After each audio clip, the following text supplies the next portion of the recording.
kulanti wacan oo wanaagsan daawadayaal halka muuqaalka TV waxaad ku soo dhawaataan barnaamijkeena qodobada barnaamijkeena aynu ku eegi doono waxa qayb ka ciidamada dawlad deegaanka Soomaalida oo heegan la galiyay maxaa ka jira in Cabdi Ile laga sii deynay xabsiga Tigreegi oo ku dhagan cagjar wararka ugu dambeeyay haddaba waxaanu eegi doonaa xaaladda guud ee dawlad deegaanka Soomaalida iyo sidoo kale khilaafka weyn ee u dhaxeeya Mustafa Cagjar iyo ciidamada Liubolis ee dawlad deegaanka Soomaalida dhanka Ukraine waxaanu eegi doonaa midowga Yurub oo xayiraad ku soo rogay Iran iyo xaaladda guud oo wadanka Ukraine oo go'aan laga qaatay hubkii ugu weynaa ayayna markan siinayaan Ukraine qodobadaas iyo qodobo kale ee barnaamijkeena ku daawan doontaan saxbiga aragtidiina waa noo muhiim soo dhawaada aynu ku bilowno waxaa heegan buuxda la galiyay dhammaan ciidamadii dawlad deegaanka Soomaalida Itoobiya kadib markii uu soo ifbaxay khilaaf baahsan oo u dhaxeeya maamulka sare ee ciidamada iyo sidoo kale madaxweynaha dawlad deegaanka Soomaalida warar hoose ayaa sheegaya in isku dhaca ciidamada Liubolis iyo Cagjar ay sababtay in dhanka Abiy Ahmed uu Cagjari ka dhintay taasi oo ay sababtay in lagu diro ciidamadii isagu lahaa ee maamulayay waxaana hadda soo ifbaxaya khilaaf weyn oo u dhaxeeya Abiy Ahmed iyo Cagjar sidoo kale khilaafkan waxa uu hareeyay ciidamada dawlad deegaanka Soomaalida ee sida gaarka u tababaran ee Liubolis hadda waxaa la soo warinayaa in Abiy uu qorsheynayo in xabsiga uu ka sii daayo ninka la yiraahdo Cabdi Ile oo uu aad uga boqo Mustafa Cagjar waxaana la soo warinayaa Mustafa hadii uu maqal Cabdi Ile in uu ka naxayo maadaama isagu uu yahay kii isagu xilka uga horeeyay intuu xafiiska imaan Cagjar waxa xafiiska jooga Cabdi Ile waxaana si la yaab leh looga waday xafiiska iyada oo ciidamo gurigiisa ay kala baxeen ay xabsiga dhigeen waxaana uu xiran yahay tani inta xafiiska uu joogo Mustafa Cagjar oo 3 sano ka badan laakiin hadda waxa la leeyahay Mustafa Cagjar wuxuu halis ugu jiraa in ay dhibaato ka soo gaartay ciidamada Liubolis ee dawlad deegaanka Soomaalida maadaama Abiy Ahmed isagu ay iskhilaafeen ciidamada intooda badanna uu Abiy isagu keenay kana amar qaataan maamulka magaalada Jigjiga ayaa soo saaray amaro waaweyn oo ay kaga hortagayaan in ciidamadu ay soo galaan magaalada iyagoo aan la ogeysiin laamaha kale ammaanka waxaana Cagjar uu ku kambanaya maamulka magaaladu in amaradaasi uu u soo dhiibay iyaguna ay baahiyaan ciidamada dawlad deegaanka Soomaalidu hadda waxay u diyaarsan yihiin ka hortagga dagaalamayaasha Al-Shabaab iyo weerarada amni darrada ah ee loo qorsheeyay inay ka dhacaan dawlad deegaanka balse hadda way isbedeshay xaaladdu oo waxa ay hadda ka soo horjeedaan Mustafa Cagjar halka qaarkoodna ay la safteen Mustafa Cagjar waan u soo laaban doonaa xiisaddan markan hadii aynu eegno midowga Yurub ayaa una qabateen adag ku soo rogay Iran waxaana ay la xiriiriyeen in markan ay siigeen diyaaradaha aan duuliyaha lahayn Ruushka oo ay ka iibiyeen wasiirada arrimaha dibadda ee midowga Yurub ayaa una qabateen cusub waxay ku soo rogeen wasiirada arrimaha dibadda ee midowga Yurub ayaa una qabateen cusub waxa ay saareen oo ay ku soo rogeen hogaamiyaasha dhanka Iran ee diinta saraakiisha sarsare dhaqaalaha iyo sidoo kale shaqaalaha ugu sareeya ee warbaahinta dawladda sabab la xiriira hawlgallo cusub ee ka dhanka mudaharaadyada dawladda laga soo horjeedo ee diyaaradaha aan duuliyaha lahayn ee la geeyay Ruushka si loo isticmaalo ama loo Ruushku u adeegsado colaadda Ukraine 20 qof iyo hay'ada ayaa isniintii ilaa maanta Khamiisa lagu soo rogay cunaqabateena ka dhan ah xuquuqda aadanaha halka 4 qof oo kale iyo hay'ado badan lagu soo rogay arrintan diyaaradaha aan duuliyaha lahayn cunaqabateentan waxaa ka mid ah in la xayiro hantida iyo sidoo kale macaamiisha safarka ee midowga Yurub iyo sidoo kale in aysan ka bixi karin Iran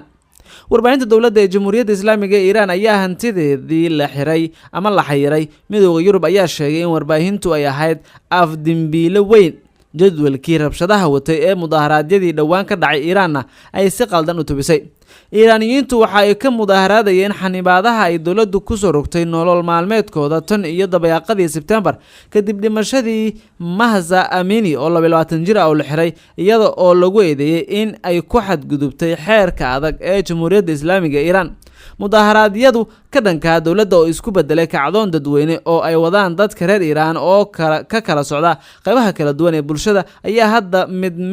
mid ka mid ah caqabadaha ugu weyn ee ay wajahday madaxda Iran tan iyo kacaankii Iran 1979 kaas oo horseeday aasaaska Jamhuuriyadda Islaamiga ah midowga Yurub waxa uu qaadi doonaa tallaabo kasta oo aanu awoodno si aan u taageerno haweenka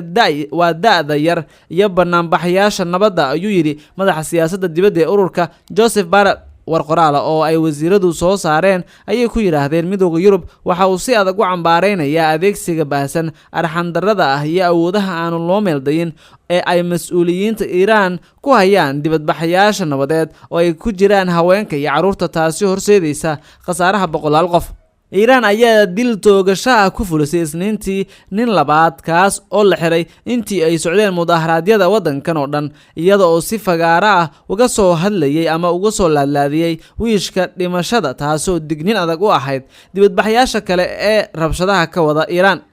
Xirmada cunaqabateynta ah waxaanu beegsanaynaa gaar ahaan kuwa mas'uulka ka ah dilalka iyo rabshadaha ka dhanka ah dadka aan waxba galabsan, ayay tiri wasiirka arrimaha dibadda ee Jarmalka Annalena Baerbock.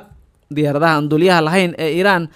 ee ku sugan Ukraine ayaa si weyn uga qayb qaadanaya howlgallada ka socda waddankan oo ay Ruushku fulinayaan. Wasiirada ayaa sidoo kale ku weeraray Iiraan in ay siiso diyaaradaha aan duuliyaha lahayn ee Ruushka iyada oo leh hubka Iiraan ay bixiso waxa si aanu kala soc lahayn u adeegsada Ruushka si aanu kala soc lahayn ayayna dadka Ukraine ugu baabi'iyaan iyo kaabayaasha, taasoo keenta burbur aad u xun iyo dhibaato bini'aadanimo oo baasan. Waxaana ay sheegeen in mas'uuliyadda dhibaatadaasi ay Iiraan dhinac ka leedahay. Ruushka ayaa lagu eedeeyay in uu hawada Ukraine u soo diray diyaaradaha aan duuliyaha lahayn ee ay sameysay dowladda Iiraan si ay u duqeeyaan xarumaha korontada iyo kaabayaasha kale muhiimka ah. Midowga Yurub ayaa sheegay in ay hayaan cadeymo muujinaya in Iiraan ay diyaaradaha aan duuliyaha lahayn ka iibisay Ruushka tan iyo markii dagaalku bilowday bishii Febraayo.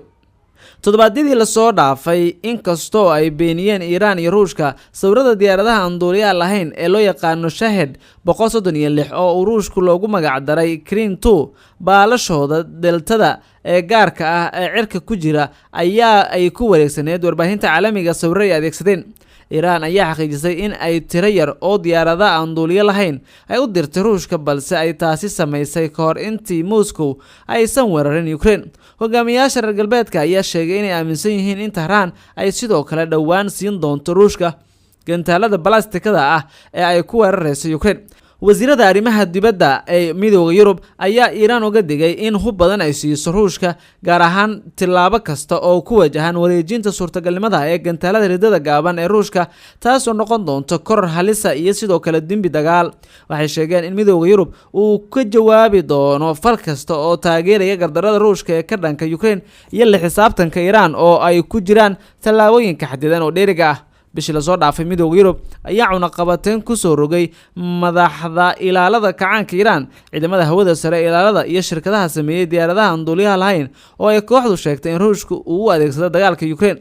Ra-iisul wasaaraha waddanka Jarmalka ayaa si la yaab leh uga hadlay, waxaana uu sheegay hogaamiye Olaf Scholz in iskaashiga dhaqaale ee u dhexeeya Jarmalka iyo Ruushka uu suuragal noqon karo mar kale haddii ay iyagu ka baxaan ama ay soo afjaraan colaadda Ukraine. Scholz ayaa khudbado uu hore u jeediyay ku sheegay in reer galbeedku aysan ka qaadan doonin cunaqabateynta oo aysan ka baaqsan doonin inay ku soo rogaan Ruushka si ay ugu jawaabaan duulaanka ay ku qaadeen Ukraine ilaa Moscow ay kala baxday ciidamadeeda Ukraine oo ay heshiis nabadeed la gaarto Kiev. Waqti xaadirkan heshiiska aynu la leenahay waynu dhinnay oo aad ayuu hoos ugu dhacay, ayuu u sheegay guddiga Jarmalka xiriirka dhaqaalaha ee bariga Yurub, isagoo tix raacaya cunaqabateynta reer galbeedka ee Ruushka oo baabi'inaya ganacsiga iyo maalgashiga labada dhinac. Ruushka waxa uu soo afjaraya dagaalka, ayuu yiri Scholz, waa in la siiyaa fursad iskaashi dhaqaale oo dib loo cusboonaysiinayo, laakiin taasi hadda ma aha, ayuu yiri mar kale. Waxaana taasi ay sabab u noqotay in la helo